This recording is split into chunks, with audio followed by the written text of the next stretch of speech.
말씀해 주신 것처럼 많은 당들이 기본소득을 이야기를 합니다. 네. 그렇죠? 보수당까지도. 그러면 이제 21대 국회 이후부터 계속해서 하나의 큰 의제로서의 자리를 하게 될 거고 대선에서도 말씀하신 것처럼 큰 주제로 나올 거라는 생각이 드는데 커다란 방향이 어떻게 가야 된다고 보세요? 이 기본소득 논의에. 커다란 방향이요? 네. 실현 방향? 네.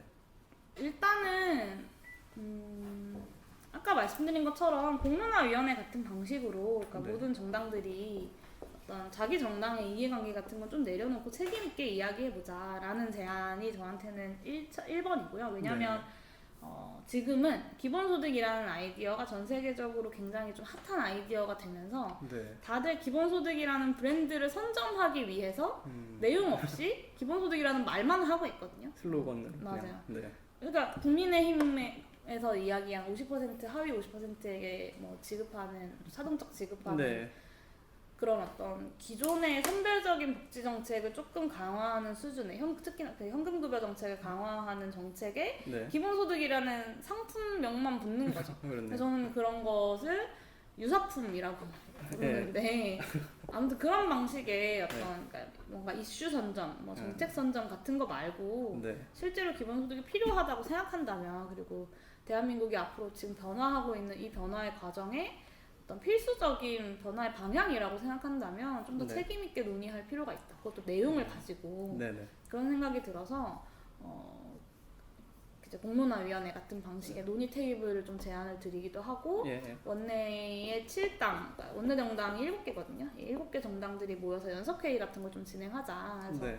여기서 합의할 수 있는 것들이 다양한 것이 있을 텐데 뭐 연구 관련된 뭐 기본소득 모델을 연구하는 관련된 법안을 통과시킬 수도 있을 거고 아니면 국회 내에 특위를 설치할 수도 있을 거고 아니면 네. 뭐 공론화위원회를 설치하는 것을 합의할 수도 있을 거고 좀 이런 방식으로 좀 논의의 테이블을 열어가는 것 자체가 좀 필요한 상황이다라고 좀 보고 있죠.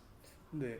기본소득에 이념적으로 반대하는 사람들은 없나요? 왜냐하면 제가 최근에 기존의 그런 보편 복지를 지키기 위해서는 오히려 기본소득은 옳지 않다라고 주장하는 진보적 지식인들의 말도 들은 적이 있거든요. 기본소득은 좌우파에서 다 공격을 받죠. 네. 우파에서는 공산주의 하자는 거 아니냐. 이제 일을 안 하는데 왜 돈을 주냐 같은 네. 비판을 많이 하시고 좌파 진영이라고 불리는 진보 진영에서도 그런 맥락에서 많이 비판받아요. 그러니까 네. 결국에는 전 좀 그렇게 진보나 보수나 똑같다라고 느끼는 순간들이 그 노동에 대한 어떤 신성성을 놓지 못하는 모습들을 보면서 네. 참 좌우가 맞닿아 있다라는 생각을 많이 하거든요. 그러니까 네. 우파도 일 안 하는 사람들한테 왜 돈을 주냐. 그것은 공산주의다라고 이야기하고 네. 이 좌파 진영에서는 기본소득이 노동을 폐기하는 것이다. 그러니까 노동이 어떤 네. 인간의 주체적인 어떤 활동이고 인간 본성의 실현인데 네. 기본소득이라는 것은 사람들이 일을 하지 않게 만들고 그것은 노동을 폐기하는 것이다라고 이야기하는데 저는 반은 맞고 반은 틀린 말이라고 생각해요. 그러니까 네. 어떤 기존의 그 어떤 사업장에 종속되어서 일해야만 하는 임금 노동만이 과연 노동인가라고 하면 저는 그렇지 않다고 생각하고 네. 그렇게 종속되어서 일해야 하는 임금 노동은 최대한 그 시간이 줄어들면 줄어들수록 사람들한테 좋은 일이라고 생각하거든요. 네. 네. 그런 의미에서 노동의 폐기일 수 있지만 네. 어떤 노동을 좀 더 뭐 옛날 철학적 의미의 인간 본성의 실현, 자아의 실현이라는 영역으로 확장해보면 네. 그렇게 돈 받고 일하는 노동뿐만 아니라 그냥 내가 하고 싶은 활동들에게 노동이라는 이름을 붙이기도 하잖아요. 그렇네요. 네. 그랬을 때 이 영역이 더 확장되는 것이기 때문에 노동의 폐기가 아니다라고도 볼 수 있다고 저는 생각하고 네. 그런 의미에서 좌우의 좀 공통적인 어떤 네. 비판 지점들을 마주할 때 좀 기분이 이상하다라는 생각이 들고 두 번째는 복지국가론자들이 많이 비판하는 것 중에 하나가 그 네. 예산이 있으면 그 예산이 있으면 이렇게 선별적으로 더 두텁게 지원하는 것이 훨씬 더 도움이 된다라는 이야기를 많이 하시는데 네. 그런 얘기 많이 있더라고요. 뭐 아주 틀린 말은 아니라고 생각하는데요. 전 네. 전제가 틀렸다고 생각해요. 같은 예산이 나올 수가 없어요. 그러니까 기존의 선별적인 복지국가를 강화하기 위해서 우리가 증세를 하자라고 하는 것과 네. 기본소득을 하기 위해서 우리가 증세를 하자라고 했을 때 네. 어느 쪽이 증세에 대한 사회적 합의가 더 가능할 것 같냐 정치적 가능성이 어디가 네. 더 큰 것 같냐라고 네. 물으면 저는 기본소득이 훨씬 더 크다고 생각해요. 그러니까 어. 실제로 그래서 나라 살림, 그러니까 국가 예산 연구하고 막 이런 분들도 기본소득 자체를 지지하시는 분이 아닌데 증세 전략으로서 기본소득의 어떤 그러니까 한 2, 30만 원 수준의 기본소득 도입을 찬성하시기도 하거든요. 그러니까 왜냐면 네. 세금을 내요. 네. 지금은 내가 세금을 내면 네 돈이 나한테 안 쓰이잖아요, 대부분. 그렇죠.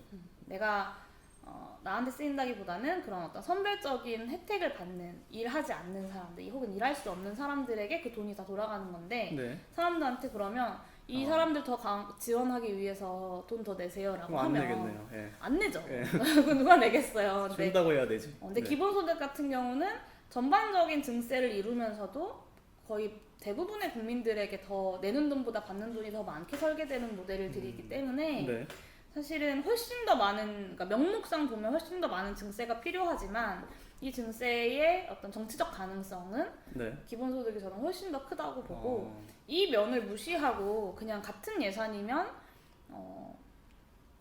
선별적으로 하는 게 낫다라고 얘기하는 건 저는 뭐 연구자들은 그렇게 얘기할 수 있다고 생각하지만 네, 네. 그러니까 모든 상황을 다 통제한 상황에서는 그럴 수 있지만 현실 정치에선 그렇게 굴러가지 않는다.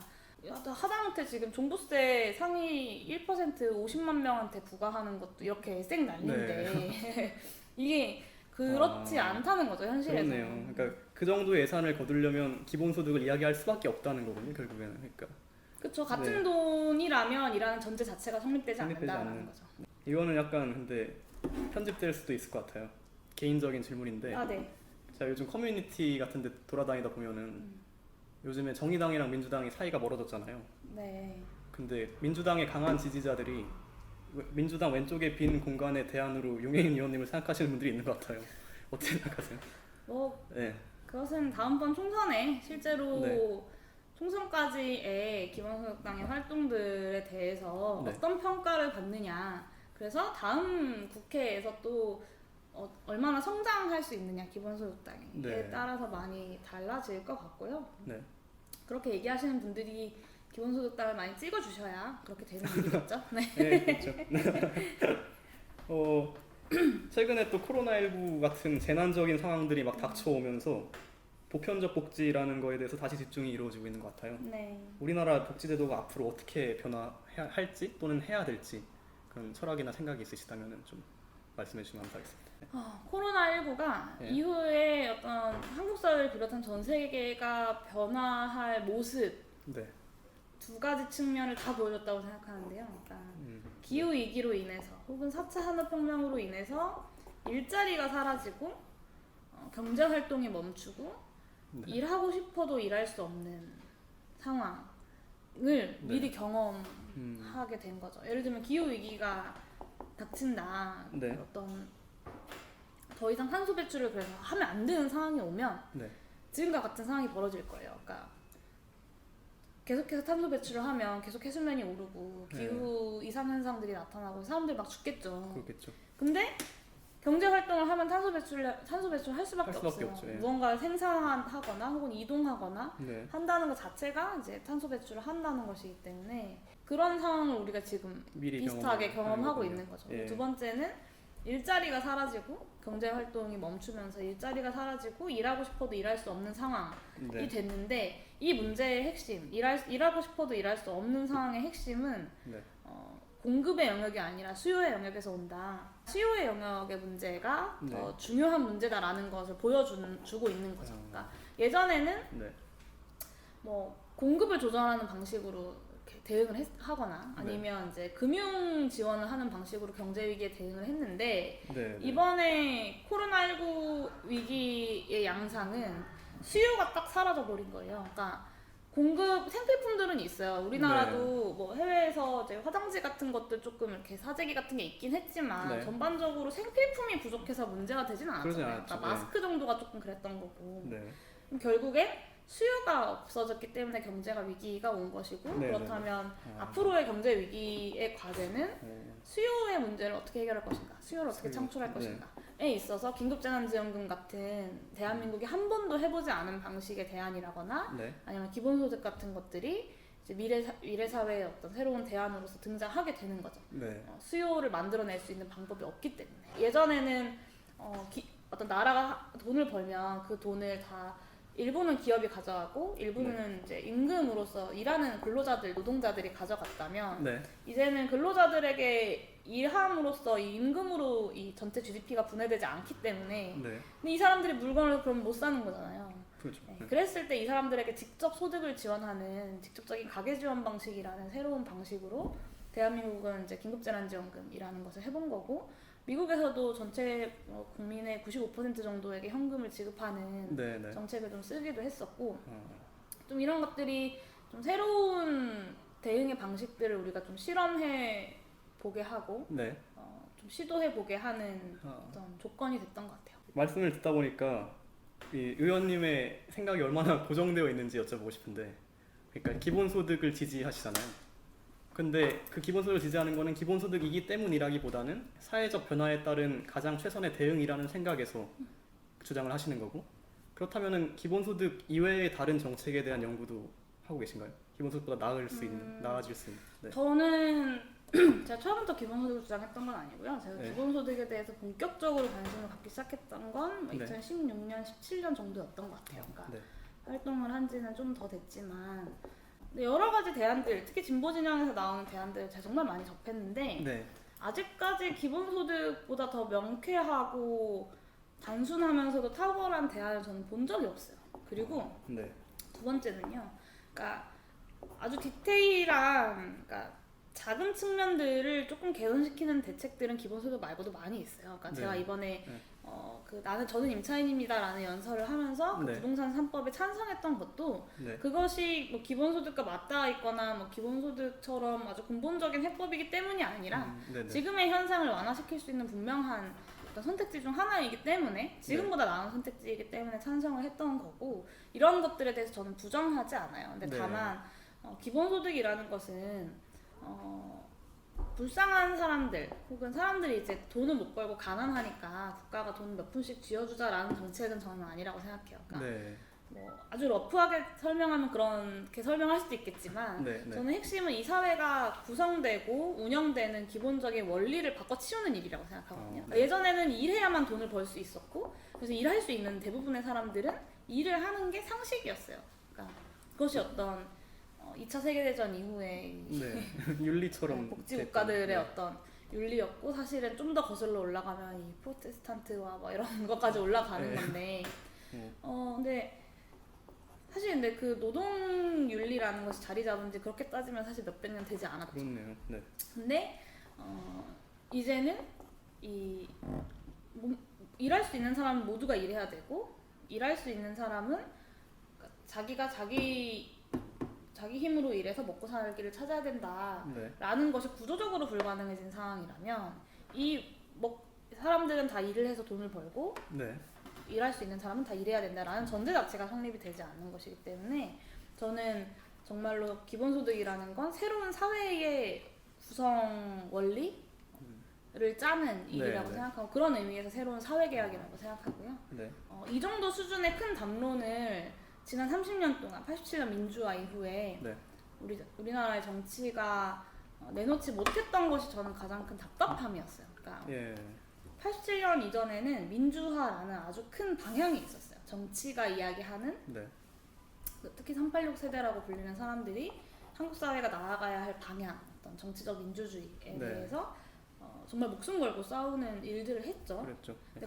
그 87년 민주화가 그것이 딱 이루어지고 난 다음에 그 길을 잃었어요. 그러니까 한국 사회의 방향과 네. 전망에 대해서 큰 틀에서 이야기하는 정치를 저는 못 봤던 것 같아요. 그것이 네. 좀 제가 직접 기성의 정당이 아니라 당을 만들자라고 마음 먹었던 이유이기도 한데요. 예.